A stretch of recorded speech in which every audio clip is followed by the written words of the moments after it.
Just 14 kilometres separate Africa and Europe at the narrowest point, the Strait of Gibraltar. Spain's shores have tempted more than 50,000 migrants to risk their lives on the crossing this year. More than 550 have drowned.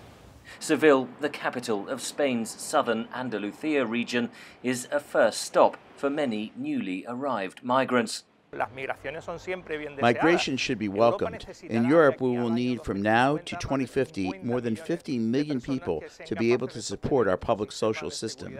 We are the ones who need them, but it has to be regulated, and this has to be done by Europe. Contrast that view with Italy, facing similar demographic challenges where the populist government has clamped down on accepting migrant boats.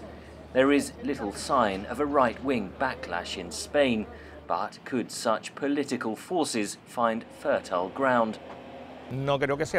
I do not believe it could be possible. The problem has to be resolved jointly. It is a deep problem that the EU has no jurisdiction in migration matters. The most important legal competence in these matters is at the national level.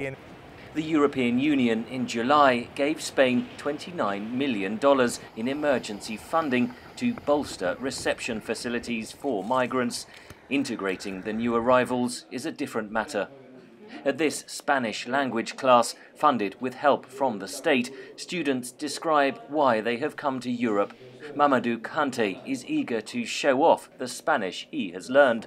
I want to work in Spain to support my mother back in my country. And I have a girlfriend, and we have a baby boy there. So now I have to work for them. My mother died a long time ago, and I have never known who my father is. So all I had is my faith. I did not have any other support. Many of these students are children who travelled alone, now under government care. But activists say the authorities are overwhelmed, and many other young migrants simply disappear. It is very worrying because if these kids are not taken in by the authorities, then they are in the hands of the mafia, and we do not know what their future would be. The Spanish government is backing EU calls for migrant processing centres in Africa and investment in African economies to tackle the poverty that is driving migrants to its shores. That remains a long-term goal.